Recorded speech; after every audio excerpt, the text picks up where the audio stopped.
오늘의 말씀은 나훔 1장 9절에서 15절입니다. 그들이 아무리 주님을 거역하여 음모를 꾸며도 주님께서는 그들을 단번에 없애버리실 것이니 두 번까지 수고하지도 않으실 것이다. 그들은 가시덤불처럼 엉클어지고 술고래처럼 골아 떨어져서 마른 건불처럼 다 타버릴 것이다. 주님을 거역하며 음모를 꾸미는 자, 흉악한 일을 부추기는 자가 바로 너 니느웨에게서 나오지 않았느냐. 나 주가 말한다. 그들의 힘이 막강하고 수가 많을지라도 잘려서 없어지고 말 것이다. 비록 내가 너를 괴롭혔으나 다시는 너를 더 괴롭히지 않겠다. 나 이제 너에게서 그들의 멍에를 꺾어버리고 너를 묶은 사슬을 끊겠다. 주님께서 너를 두고 명하신 것이 있다. 너에게서는 이제 내 이름을 이을 자손이 나지 않을 것이다. 내 산당에서 새겨 만든 신상과 부어 만든 우상을 다 부수어 버리며 내가 쓸모없게 되었으니 내가 이제 내 무덤을 파놓겠다. 보아라, 좋은 소식을 전하는 사람, 평화를 알리는 사람이 산을 넘어서 달려온다. 유다야, 내 절기를 지키고 내 서원을 갚아라. 악한 자들이 완전히 사라졌으니 다시는 너를 치러 오지 못한다. 이는 하나님 말씀입니다. 산상변화주일 혹은 산상변모주일인 오늘 우리의 마음속에도 주님의 환한 빛이 비추어져서 칙칙하던 과거는 물러가고 주님과 더불어 새로운 인생의 봄이 찾아오기를 소망합니다. 어느 날 예수님은 예루살렘으로 올라가시기 전에 사랑하는 세 명의 제자를 데리시고 높은 산에 올라가셨습니다. 베드로, 야고보, 요한, 그 세 명의 측근 제자들과 함께 산 위에 올라가신 주님은 갑자기 모습이 환하게 변화되셨습니다. 그 얼굴이 해처럼 빛나기 시작했고 주님이 입으신 옷은 마치 희게, 마전장이가 깨끗하게 한 것처럼 희게 빛나기 시작했습니다.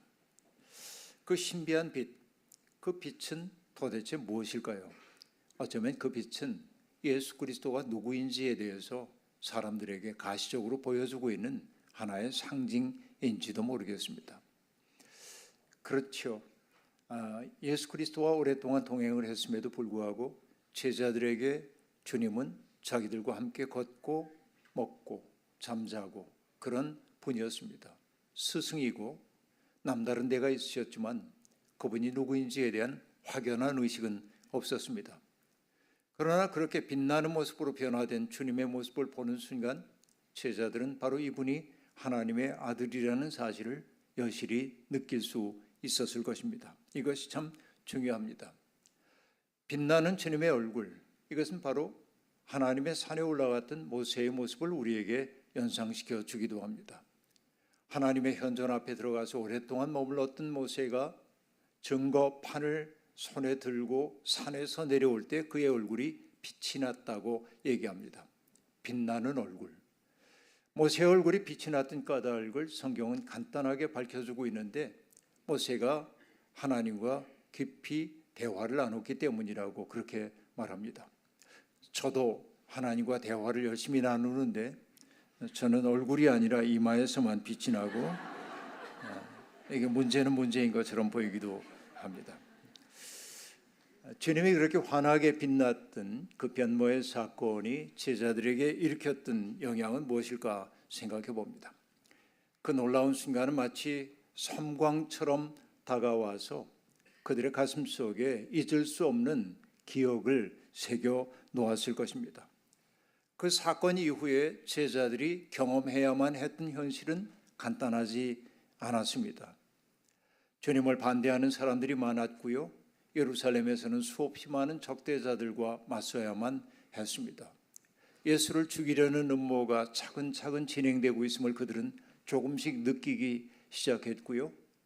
예수님을 환대하고 소리쳐 예수님을 환영하는 사람들의 무리가 가슴 벅차기도 했지만은 그러나 그들이 얼마 가지 않아 예수를 죽이라고 외치는 군중의 외침이 됨을 그들은 쓰라립게 경험해야 했을 겁니다. 자기들이 기대했던 모습이 아닌 그 메시아의 모습 때문에 그들이 어떤 적개심을 보였는지 제자들은 씁쓸하게 경험해야만 했습니다. 세 사람의 제자들, 그들은 마치 예기치 않은 폭풍을 만난 듯 혼돈 상황 속에 직면하여 비틀거리다가 문득 변화산에서 보았던 주님의 모습을 떠올리면서 자기들의 마음을 다잡곤 했을 겁니다. 그 때문에 저는 바로 그날 그 순간 변화산에서 제자들이 보았던 예수 그리스도의 모습은 마치 등대의 불빛과 같아서 오랜 항해에 시달리고 있는 사람들이 두려움을 느낄 때 등대의 불빛을 바라보며 희망을 갖는 것처럼 바로 그들의 기억 속에 등대처럼 우뚝 섰을 거라고 생각을 해보곤 합니다. 저는 이 변화산의 사건을 떠올릴 때마다 요한계시록에 나오는 사건들을 기억하지 않을 수가 없습니다. 요한계시록은 하나님을 거역한 인류에게 이 땅에 닥치게 될 그 시련에 대한 이야기를 우리에게 들려주고 있습니다.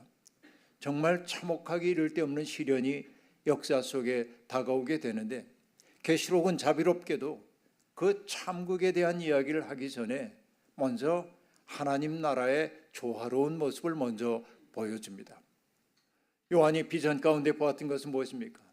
하늘 한복판에 보좌가 있고 보좌에 앉으신 분이 빛나는 얼굴로 거기에 앉아 계십니다. 그를 에워싸고 24명, 24명의 장로들이 함께 앉아 있고요. 네 생물들이 그 곁에 있었고 그리고 보좌 옆에는 죽임을 당한 것 같은 어린 양의 모습이 거기에 있었다고 얘기하고 있습니다. 어느 순간 문득 24 장로가 보좌에 앉으신 분을 찬양하는 찬양의 노래를 바치기 시작하자 천군 천사들이 함께 그 노래에 동참했고 그 노래는 점점 커져서 온 피조물 세상 만물들의 찬양으로 물결처럼 번져가는 모습을 요한계시록 4장과 5장은 우리에게 가슴 벅차게 보여주고 있습니다. 마치 호수의 한복판에 돌 하나가 떨어졌을 때 그 돌로부터 수없이 많은 동심원이 만들어져 가고 있는 것처럼 하늘의 보좌를 중심으로 물결처럼 번져가고 있는 찬양의 모습을 머릿속에 떠올리는 것만으로도 우리의 가슴이 벅차지 않을 수가 없습니다. 저 또한 그럽니다. 인생의 으뜸가는 목적이라고 하는 것, 히브리인들이 생각하고 있었던 인간의 가장 중요한 것은 하나님을 찬미하는 것일진데 하나님의 찬미가 그렇게 물결처럼 번져가고 있는 그 사태를 머릿속에 그려보는 것만으로도 우리의 가슴 떨리지 않을 수가 없습니다.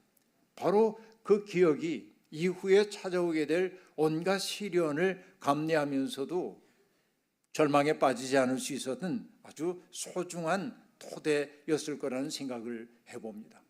바로 주님의 산상변화의 사건을 저는 그렇게 이해를 하고 있습니다. 많은 사람들이 일수 예수 그리스도께서는 고난을 받기 위해 이 세상에 온 것처럼 이야기합니다. 그러나 그것은 우리들의 착오일 뿐입니다. 주님이 당하셨던 고난은 불가피한 것도 아니고 예정된 것도 아니고 그리고 당연한 것도 아니었습니다. 그것은 예수 그리스도께서 비장한 결단으로 당신의 몸속에 고난을 받아들인 것이기 때문에 그렇습니다. 어느 누구도 주님의 고난을 미화하거나 신비화해서는 안 됩니다. 주님은 당신의 삶의 결과로 고난을 짊어질 수밖에 없었습니다. 불의한 세상의 권력이 자기들을 지키기 위해 얼마나 악마적인지를 주님은 삶을 통해 입증해 보였습니다. 그 때문에 주님은 미움을 살 수밖에 없었던 것이죠. 주님은 이 세상에 가득 차 있는 모순과 어둠, 아픔과 슬픔을 당신의 온몸으로 짊어지시고 나아갔습니다. 모순과 어둠을 짊어졌지만은 그 어둠에 압도당하지 않았습니다. 슬픔과 아픔을 다 짊어지셨지만은 아틀라스가 지구를 짊어지고 있는 것처럼 주님도 그 모든 것들을 짊어지고 있었지만은 거기에 짓눌려 짜부라들지 않았습니다. 주님이 겪으신 고난, 그것은 어떠한 힘과 폭력도 무너뜨릴 수 없는 숭고한 영혼의 모습을 보여주고 있는 것이죠. 숭고함이란 바로 그런 것입니다. 우리가 생각하는 것보다 압도적인 큰 것 속에서 우리가 숭고함을 느낀다면 예수 그리스도께서 보여주셨던 그 모습이야말로 인간 정신의 숭고함을 보여주고 있는 대목이라 말할 수 있겠습니다.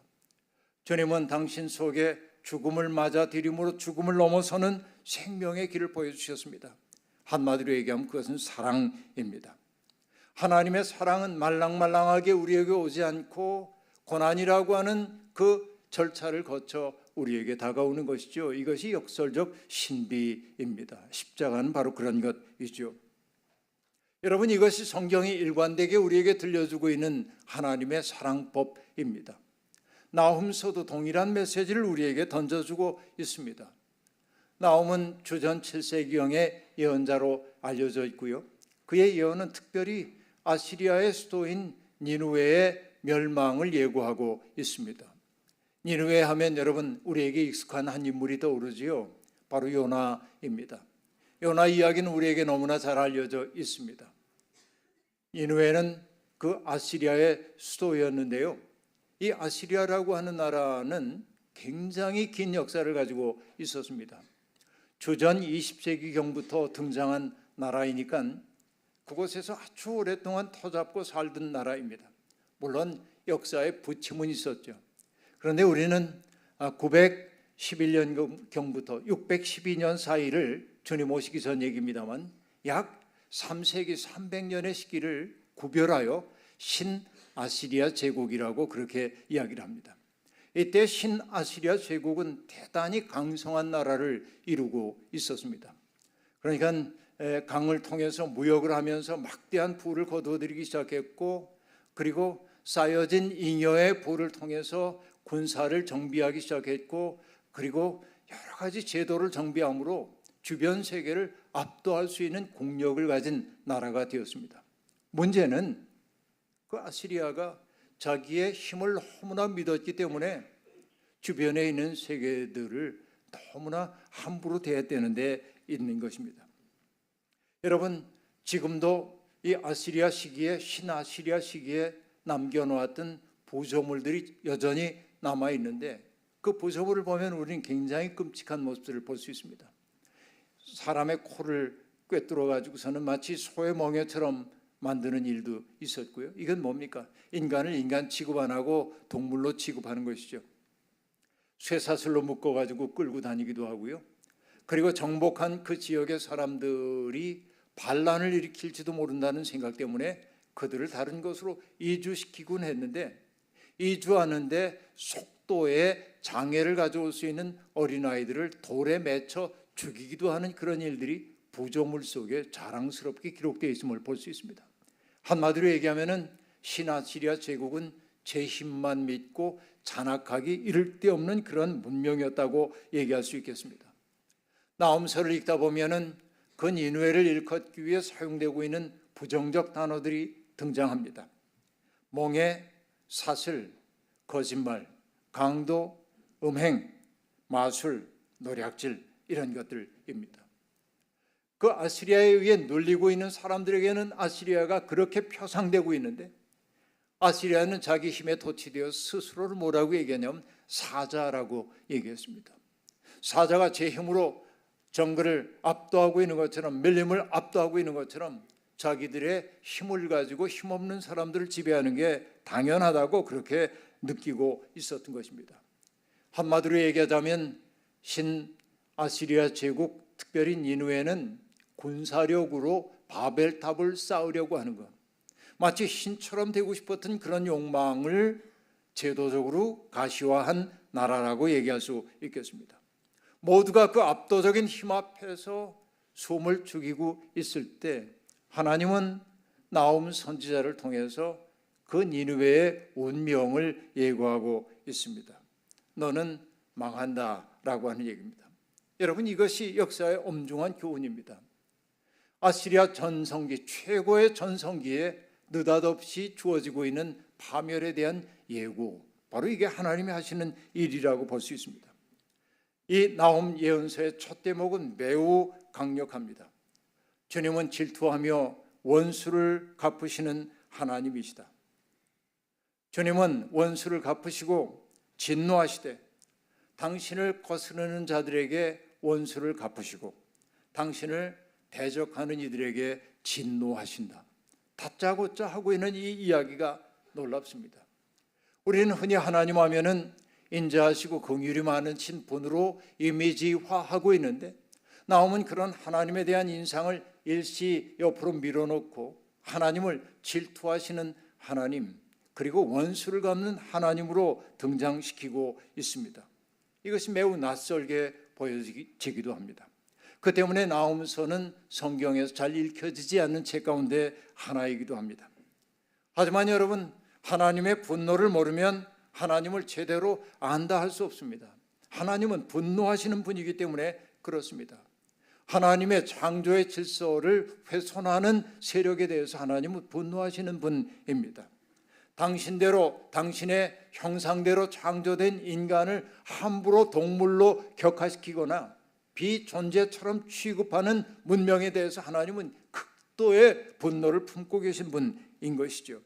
그래서 나홈의 문장은 강렬합니다. 주님은 절대로 죄를 벌하지 않은 채 내버려 두지 않으신다. 여러분, 성경에서 이렇게 강렬한 말 들어보셨습니까? 하나님은 절대로 죄를 벌하지 않은 채 내버려 두지 않는다라고 말합니다. 왜냐하면 바로 그것은 하나님의 질서에 대한 침해이기 때문에 그렇습니다. 그러나 나홈은 분노하시는 하나님만 말하지 않고 하나님의 분노하심이 왜 두려운지를 얘기하기 위해 하나님의 창조주로서의 위엄을 노래하고 있습니다.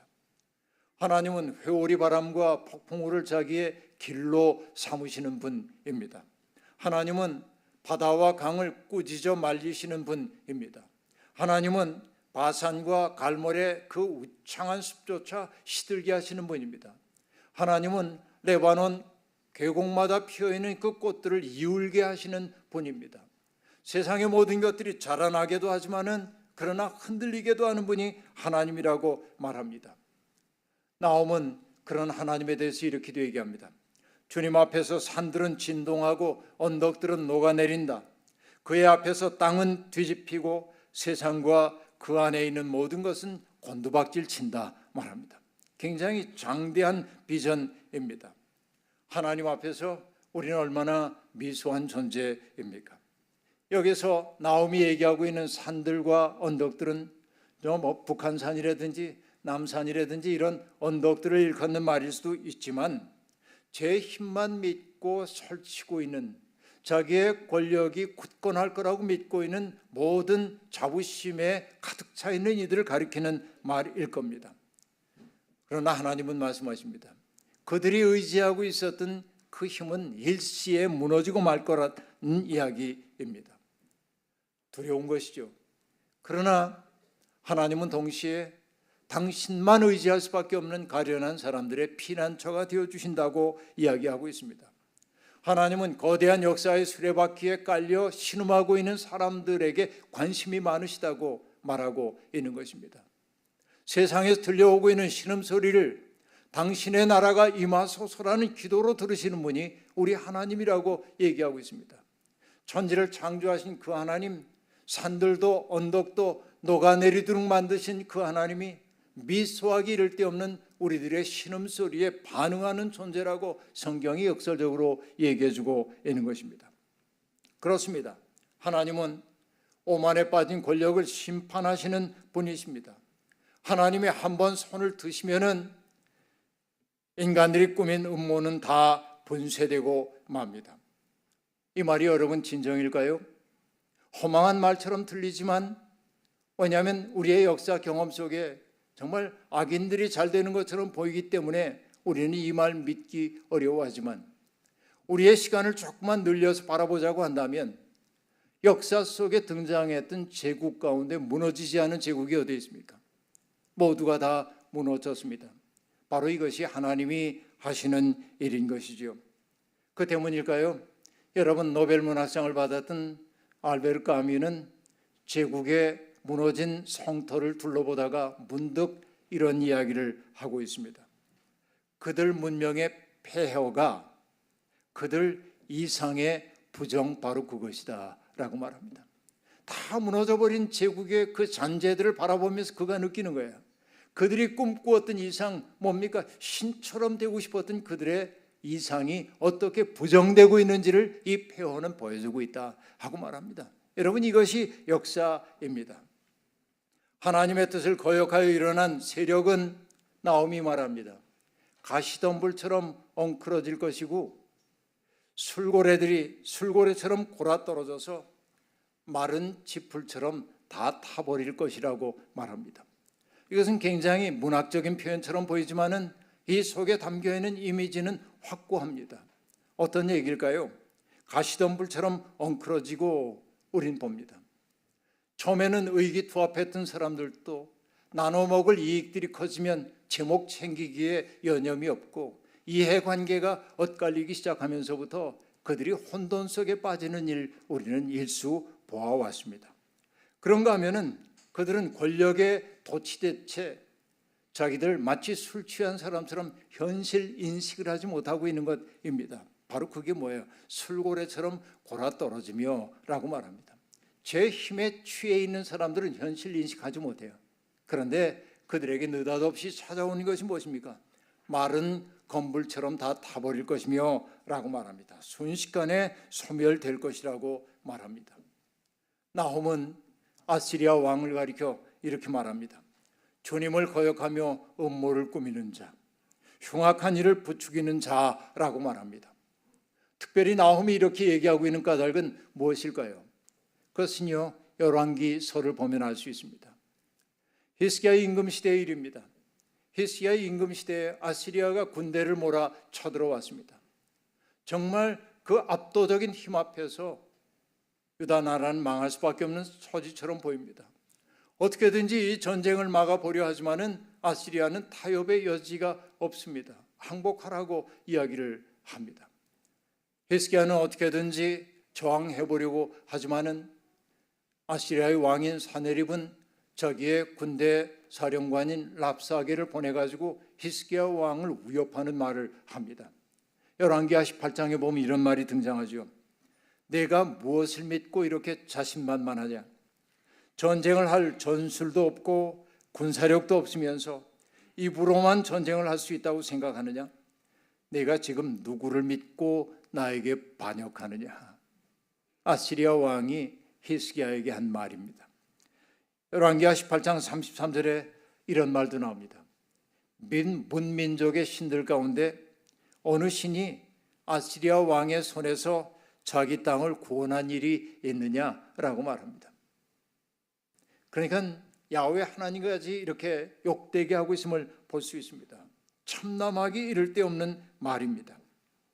하지만 자기의 한계를 모르는 오만한 권력은 무너지게 마련이라는 것, 바로 이것이 성경의 증언입니다.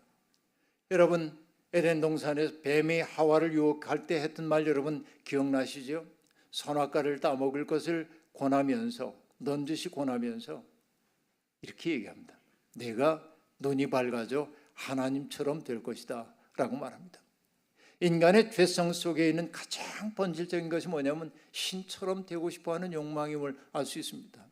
내가 난 그런 적 없는데 여러분 미세하게 보면 우리 모두 신처럼 되고 싶은 생각이 있어요. 나의 의지와 뜻을 누군가에게 부과하여 그들이 내 의지대로 움직이게 하고 싶어요. 부모들은 자식에게 신처럼 굴 때도 있고요. 자식들도 부모에게 신처럼 굴려고 할 때도 있습니다. 선생님은 학생에게 그러하고요. 학생들은 선생님에게 그러할 때도 있습니다. 목사와 신도들의 관계 역시 마찬가지죠. 똑같아요. 어떻게 보면 우리의 내면 속에 신처럼 되고 싶은 욕망이 있다는 말입니다. 여러분, 하나님의 자리를 차지하고자 하는 욕망이 모두에게 다 있는 거예요. 문제는 이런 데 있습니다. 스스로 신처럼 되고 싶어하는 사람들은 자기의 욕망을 이루기 위해 다른 사람들을 수단으로 만드는 일을 서슴지 않습니다. 바로 이것이 하나님에 대한 거역입니다. 인간은 목적 그 자체로 존중받아야 마땅한데 목적이 아닌 수단처럼 사람을 이용하는 것이죠. 바로 이것이 타락이고 바로 이것이 죄라고 하는 얘기입니다. 바로 그것, 누군가를 수단으로 삼는 것이 하나님을 모독하는 일이라고 하나님은 명백하게 얘기하고 있습니다. 그 때문에 하나님을 모독하는 아시리아 왕을 향해 하나님의 준엄한 메시지가 떨어집니다. 이렇게 말하죠. 1장 12절입니다. 나 주가 말한다. 그들의 힘이 막강하고 수가 많을지라도 잘려서 없어지고 말 것이다 라고 말합니다. 제 힘만 믿고 설치는 이들이 새겨들어야 할 말씀입니다. 강자들에 대한 심판은 약자들에 대한 회복의 약속과 연결되어 있습니다. 하나님은 아시리아의 멍에를 꺾으시고 아시리아가 사람들을 사로잡았던 쇠사슬을 끊으시는 분이라고 나홈은 얘기하고 있습니다. 어떤 인간도 멍에에 묶여서는 안 되고 어떤 인간도 쇠사슬에 묶여 있는 것은 원치 않는 것이 우리가 믿는 하나님이라 하는 얘기입니다. 성경이 증언하는 하나님은 바로 그렇게 해방하시는 분입니다. 이것은 예수 그리스도에게도 그대로 이어집니다. 공생애를 시작하시면서 예수님은 갈릴리 나사렛 회당에 들어가셔서 회당장에게 이사야 두루마리를 달라 하고 한 구절을 찾아 읽으셨습니다. 그것이 유명한 구절이죠. 주님의 영이 내게 내리셨다. 주님께서 내게 기름을 부으셔서 가난한 사람에게 기쁜 소식을 전하게 하셨다. 주님께서 나를 보내셔서 포로된 사람에게 해방을 선포하고 눈먼 사람에게 눈뜸을 선포하고 억눌린 사람들을 풀어주고 주님의 은혜의 해를 선포하게 하셨다라고 말합니다. 여기에 가난한 자, 포로된 자, 눈먼 자, 억눌린 자, 이것을 요약해서 가포눈눌 그러잖아요. 가포눈눌에 대한 해방 선언을 하고 있단 말이에요. 그러니까 예수 그리스도의 삶을 총체적으로 얘기할 때 주님은 바로 가포눈눌들을 해방하여 자유인이 되도록 하고 싶어 했던 것이죠. 바로 그게 주님의 은혜의 해라고 얘기했던 것이죠.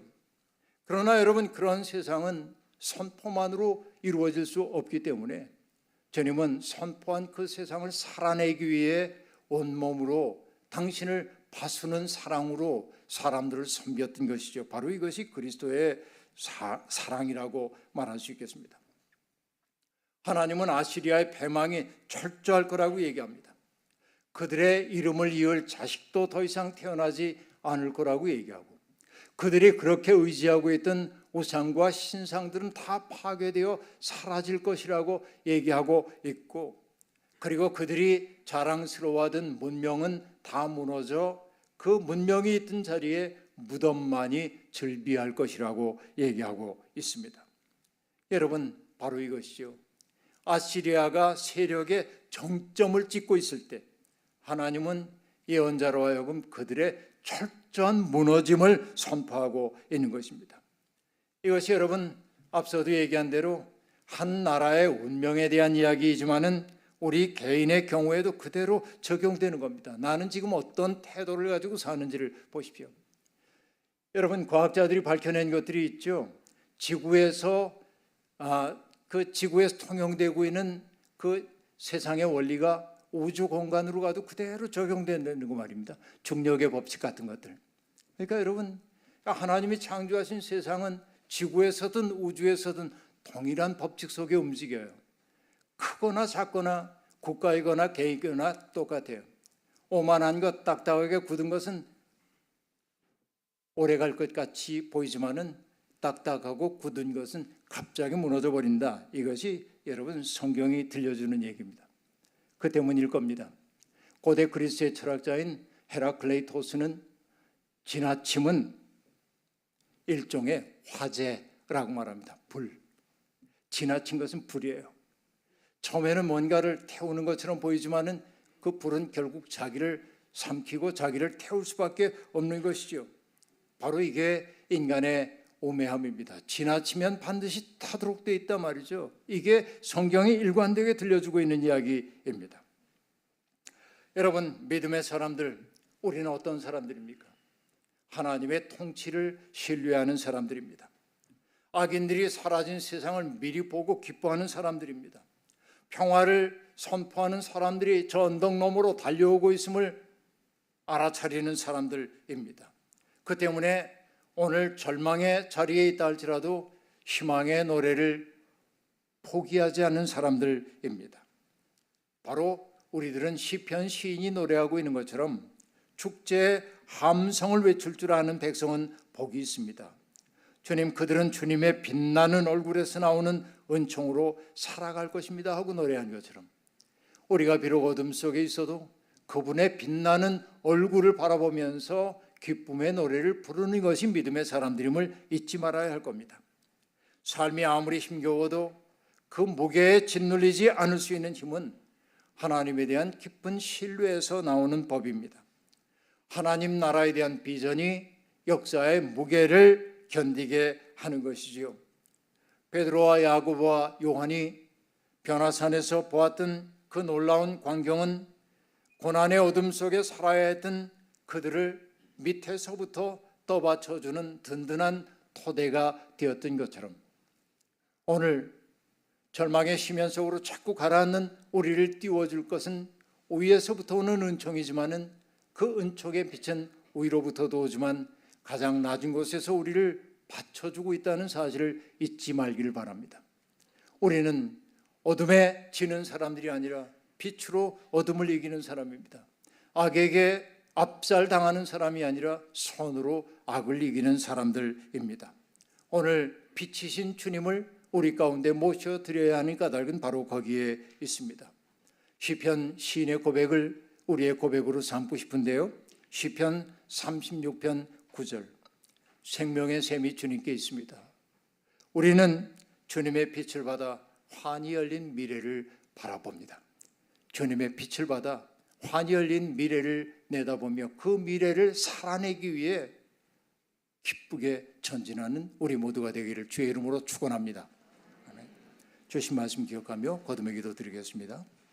자비로우신 하나님, 우리를 얽어매는 멍에들이 얼마나 많은지요. 염려와 근심, 두려움 이런 것들이 우리를 옥죄 자유롭지 못하게 만듭니다. 우리를 꽁꽁 동여매고 있는 욕망이라고 하는 사슬도 있습니다. 그 때문에 우리는 마음껏 누군가를 사랑하거나 누군가에게 다가가 그들의 설당이 되어주지 못했습니다. 멍에를 꺾으시는 주님, 쇠사슬을 끊으시는 주님의 사랑이 우리에게 다가옴을 우리는 느낍니다. 주님, 우리의 멍에 꺾어주시고 쇠사슬 끊어주셔서 자유롭게 하나님을 사랑하고 이웃들을 사랑하며 사는 참 사람들이 되게 하옵소서. 세상의 어둠이 아무리 지극해도 주님의 얼굴에 나타나는 빛을 지울 수 없음을 우리는 깨닫습니다. 그 얼굴의 빛을 받아 아름다운 인생 걸어가는 우리가 되게 하옵소서. 예수님의 이름으로 기도하옵나이다. 아멘.